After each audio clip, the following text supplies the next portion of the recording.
Never never never forget 覚えとけ忘れるなあれこれそれ大切なのどれいらないもの捨てちゃおういるものだけありゃ幸せなのかもしれないだろううんありがとう俺は俺の足で歩く綺麗な靴また汚しまくるシューレース外すエアフォースワンそれかボロいコンパスと重たい革ジャンで気分はロ Yeah, this is the Heroes of the Carter Guild. You know me, Falco Black. Got my boy Big Homie Rod with me. And today, in case you guys didn't know, this past week, the Avengers Endgame came out. Yes, the long, highly anticipated wait finally came out.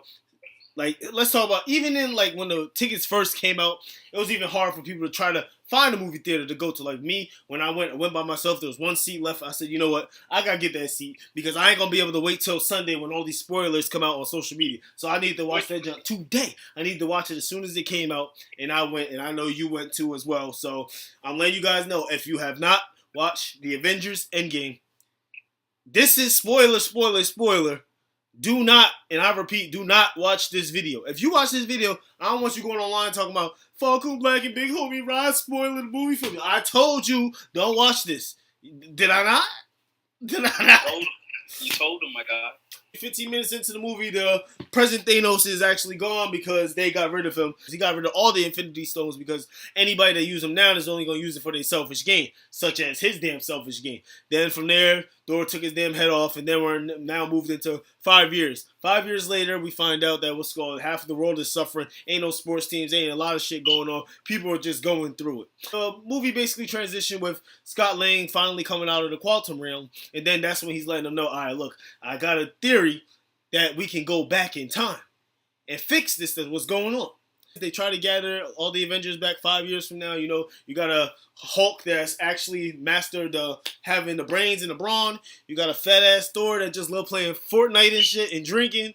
And what's called Captain America, he still remained the same over this time. Iron Man, after he was in space, he actually got a little daughter and shit. There's a lot of different stuff going on. Hawkeye, he just went on a killing spree. You know what I'm saying? And who can blame him at that point? You know, what's it called? Like, people, family get killed and shit, but you look to the left, you look to the right, and your whole family turned to dust, wondering where they went. So this is where they came up with a plan that we're all going to go to Quantum Realm. We're going to go a couple years in the past and get these different stones so we can reverse what happened and put the tones back into their timeline. Overall, what was your impression about the movie? How you felt about the movie? What they get right, what they got wrong? What's your overall rating of the movie? 10 out of 10, to be honest. It was a masterpiece to me. It was a good send-off from the last 11 years of our lives. Facts. Just think about it. 11 years ago, how old were we? Shit, a lot of shit happened 11 years ago, bro, and it's significant. Kofi Kingston was debuted 11 years ago. Iron Man came out 11 years ago. We was little ass kids 11 years ago and shit. Nobody would have thought that the journey would have been like this. But part of the journey is the end, right? Yeah, I think we was in middle school, right? Yeah, we had to be, yeah. Felt like the movie overall did an excellent job, like from start to finish. They even threw in Easter eggs that kept people attentive. Like some people don't even watch the end credits because they see what's gonna go on. You know, when you see Black Panther, you see Iron Man, Spider-Man, everybody. But if you really paid attention to the opening part that shows Marvel 10 years in Avengers, there was Avengers missing. There was some that wasn't there. So you're like, yo, this shit, and they had that sad ass song playing to you, like, damn, this shit is real. And that's one thing I really like about Marvel, because it makes you feel like these superheroes are really around fighting 10 minutes from your block and shit. You get what I'm saying? And then from there, from the whole movie, like, they actually threw real life circumstances up in there. Like, any other movie, like 5 years later, Thor would still be like, all right, it's time to go. But they actually showed what happened to these people that's depressed and what's going on. Some of them found, even the heroes, they said there's no will for us to even go on anymore. We lost a bunch of people. Hawkeye going on a killing spree and shit because he ain't even got a family. His whole life freaking changed. Thor, the god of thunder, basically a god, he's a deity compared to us, is on his damn couch playing Fortnite, drinking and shit, living his best life. But in reality, he's got to live with the notion that they probably could have got an answer from Thanos, but he cut his head off right away.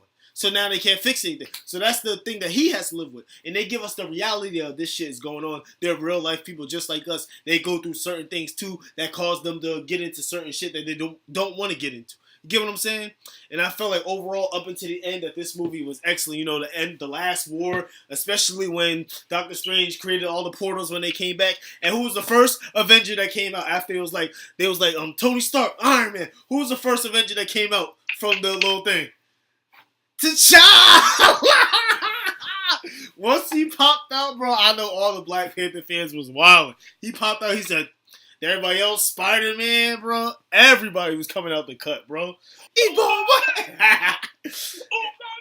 Yeah. Now, how you felt about their interpretation of time travel? How they thought time travel was going to be? They said there's two ways it can happen. One way of time travel, they said it happens like this. And it was in a book that I read. Anything that you can't say nothing to somebody, you can't do anything. Because you probably remember this book from my freshman year at high school. All the guy did was step on a butterfly. And he came back to his present. And America wasn't America. America was actually ran by the British. The British actually won the war. I don't remember exactly what book it was from, but it was showing that that's one interpretation of the future. But there's another interpretation that we hear in Dragon Ball Z too, that if one goes to the past and change the past and goes back to his timeline, nothing's going to happen. Nothing's going to happen in that timeline. You just created a new reality. Such as, if we're living in a timeline right now with me and Roddy go to the past and shit, and we come back to our present is going to be the same. The only thing that's going to change is the certain events that's happening in that timeline. For example, Trunks comes back, he changed the timeline, now there's two timelines. There's a timeline where Goku died of the virus, and then there's another timeline where Goku didn't actually survive, all the way up until the point of fighting Zamasu. Get what I'm saying? So how you felt about their time travel interpretation? There was a whole lot of like Dragon Ball Z. They used it well because you know the movie could have been hella short. It wouldn't have been 3 hours. Brody said, "Why don't we just go back in time and just find a baby Thanos?" He was like, you know. So I like how they used it where they split up into 3 teams and they went to 3 different parts of the MCU. And you seen it, like, say for instance, when they went to 2014 and they was in New York, they showed a scene that we never seen before. It probably was an old ass scene, but we actually saw what happens after Hulk, you know, throws Loki around like 5,000 times. So I really like how they used it. I really liked it. Exactly. But think about one thing, and I don't know if I missed this context, but remember when they messed up with the one Infinity Stone, Loki took it and disappeared. So Loki's still alive somewhere. Now, they said, F Loki, we're just going to go back in time some more. Yeah. So they added a new reality where Loki didn't get taken by authorities or the Avengers. Loki actually took the stone, dipped off with it. Now, it's up to those Avengers in that timeline. They're going to stop him and know what's going on and shit. But now we got a timeline where Loki actually won, if I say. You get what I'm saying? Well, if we talk about time travel, one thing I didn't understand was when Steve Rogers, he went back in time, but he lived his best life with Peggy. But he came back to the same timeline, an old man. That's one thing I didn't understand, because sometimes the rules made sense, and then sometimes it was like, fuck the rules. This storyline is, hey, Captain America's old now. So some of it didn't make sense, but I enjoyed it. So basically the way you're trying to say, let's say for instance, he went back in time, lived his best life. Let's say Peggy died and he decided, all right, now I get to go back. He stayed in whatever timeline he went in longer than our timeline, 2019. Yeah. So he probably stayed in a timeline that started in the 70s till probably 2040 or something like that. Who knows? Let's just throw a name out there. You know what I'm saying? Then he decides to come back to our timeline. You get what I'm saying? So he stayed in a timeline longer than he needed to be. Which, well, you know what? You're right, because the time when you're in the quantum realm, 5 hours is like 5 years. Yeah. So that explains it. And it kind of makes sense. The reason why, because they count 5, 4, 3, 2, 1. He wasn't there. He didn't pop up in the middle, but that whole time they're like, what's going on? What's going on? You're adding more seconds, which is more time. Then he popped up on the bench. Get what I'm saying? It could show that he decided to stay a little bit longer. But who knows on that? So basically, the term that Thor used, he said, "I went for the head this time" and shit, and that actually caused him, especially when it was like, "What did you do?" That actually caused my man to go into a depression state and end up, letting himself go, literally, doing shit, not even caring about life anymore. Why do you think that got to him so much? The fact that he cut Thanos' head off when shit was just not solved yet. Well, if they would have kept Thanos alive, to be honest, just I'm Thanos right now in his head. Thanos wasn't gonna fucking help him figure anything out. So it was better off just killing him. But with the depression coming in, I feel like for Thor being depressed and not wanting to do anything, that's just he failed. Like, you know how Rocket was saying he failed, but it was basically he took 100% responsibility because at the end of Infinity War, he was supposed to be the one that delivers the killing blow, but he didn't. So since he didn't go for the head, in the last movie, he basically doomed the whole universe. Exactly. It's a lot of weight. It was just like how he was talking to his mother, and his mother said, everybody fails, but it's basically how you come back from it. So it was basically a redemption story for Thor. Yeah, and there was a lot of messages that Thor received. One of the most important messages that his mom said to him was him eat a salad. Let me stop. I had to be serious when I said it. She said, "Eat a salad once in a while." I was like, "Nah, that's crazy." Now, I felt like the most significant scene in the Avengers Endgame was, now you got selfish people like this right here. We had an episode that we talked about woke warriors with Thanos and Zamasu, but this is something that shows that maybe humanity is still around. Like a long time ago, I talked about the definition altruism, which is the ability for one to sacrifice themselves with no questions asked for the greater good. Red Skull told them that the Soul Stone, there's only one way to get it. A soul for a soul. Two things happened. In Infinity War, Thanos said no hesitation. Boom, threw Gamora in there. You know what I'm saying? You got two people fighting each other. But are they fighting to the death? Yes, in a sense. But Hawkeye and Black Widow, they're fighting to make sure the other person don't give their life away, so they can give their life away for the greater good. How significant is that? That they're fighting to sacrifice. The importance of getting their friends back is so important that they're literally willing to fight each other for that person not to sacrifice themselves because they either think that person has a lot to live for and shit, and they'll be willing to give their lives up. How you feel about that? Going into that part of the movie, I already knew Black Widow's gonna die because just like we had the conversation, the Captain American story is basically it came to its end because of Iron Man's death. Because they're basically one. You can't have one without the other. They're both the leaders of the Avengers. So I feel like Black Widow's story was over because going forward, she really didn't have, as a supporting character, her story is over, so she really didn't have much to live for. She didn't have no family, just like when Red Skull said her father's name. She was like, "Oh, I never knew his name. I never knew him." So going into it, I knew Hawkeye was going to live, but I didn't know how it was going to end up like that. Basically, Hawkeye shooting his arrows at her, she's knocking him unconscious and shit. It was, I'm gonna be honest, I dropped a couple tears for her. I was sad as hell. They had to show all that blood, bro. I was like, damn. Yeah. And they got added music, bro. Yeah, and then they played the sad ass music, and then you see Hawkeye hanging there crying and shit. I'm like, damn, B.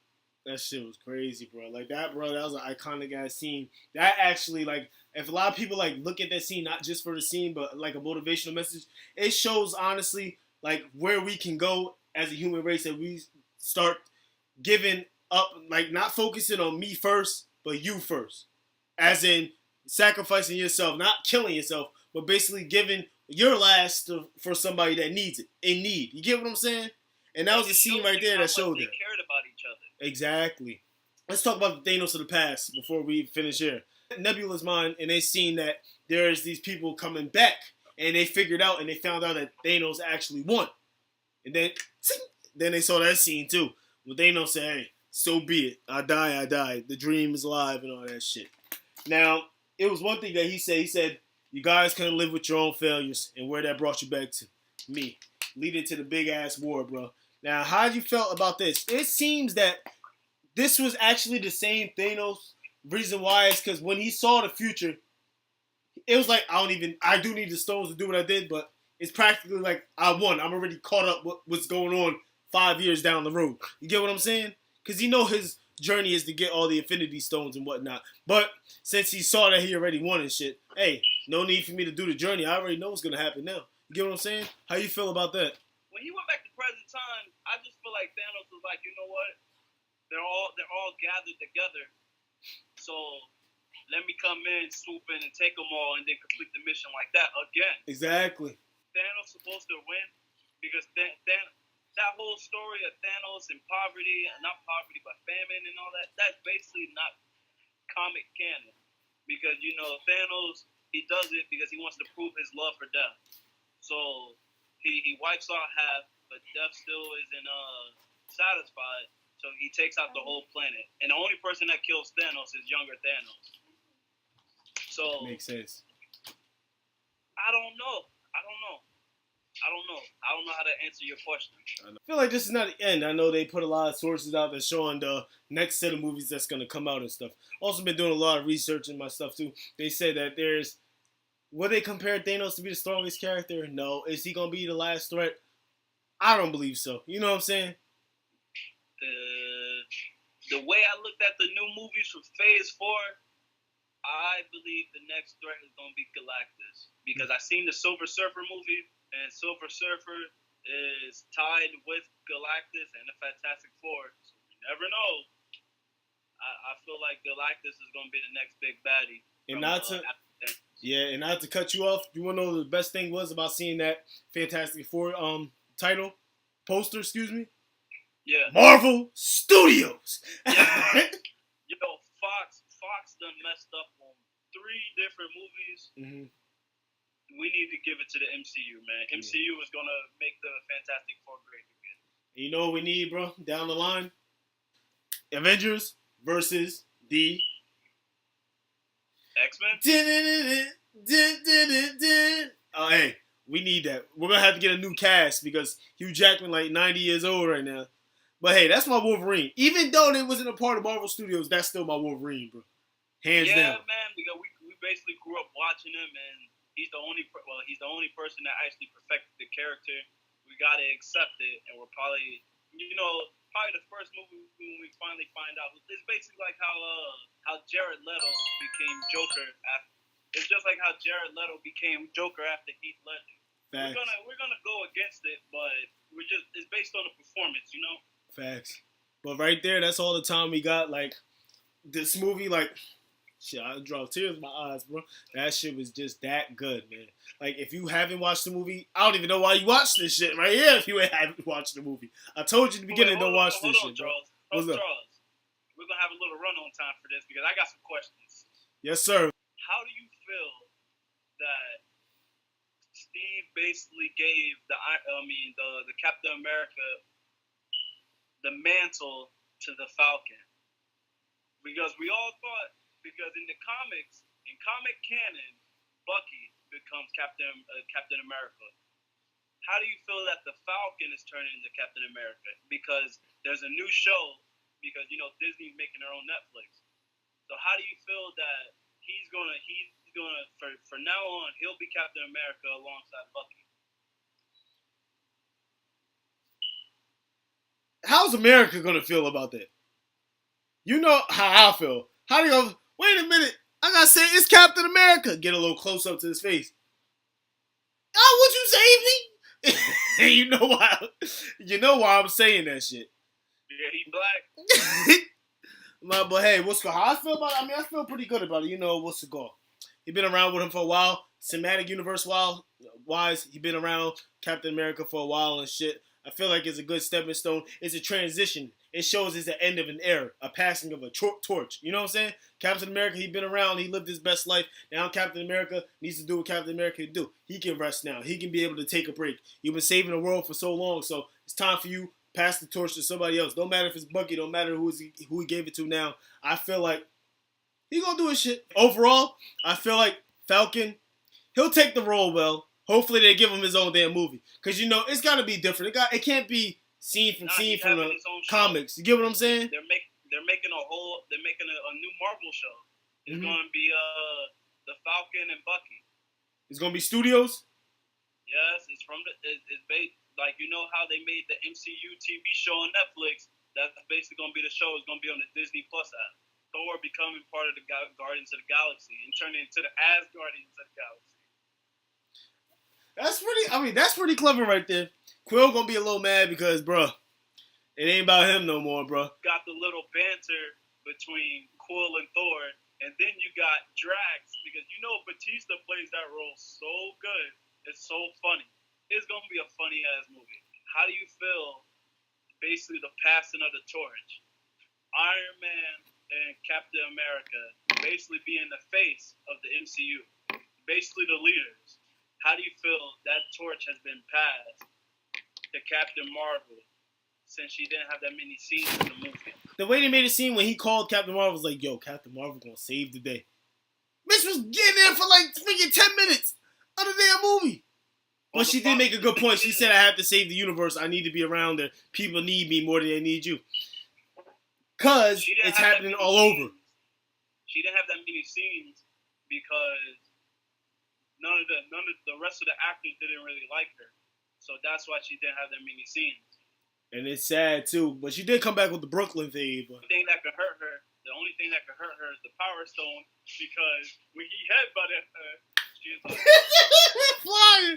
Yo, she went flying when that shit happened, bro. No, I'm talking about the second hit. When she came back and he headbutted her and she didn't feel nothing. And then he pulled out the Power Stone and whack, slapped that ass with it. My man almost snapped too. They said, I was like, ha! If my man snapped the other man, like, bro, we get another 3-hour movie. Let's go. Sorry, nah, chill. We gotta do it all over again. But on that note, we're gonna end this here, man. You know, follow our Facebook, our Twitter, social media. Like I always say, not giving up is our magic powers. Like it should be your magic power. Till next time. Never, never, never forget. Obo e toke. Wasureru na. Are kore sore. Taisetsu na no dore. Iranai mono sutechao. Iru mono dake aria shiawase na no kamoshire nai daro. Arigatou.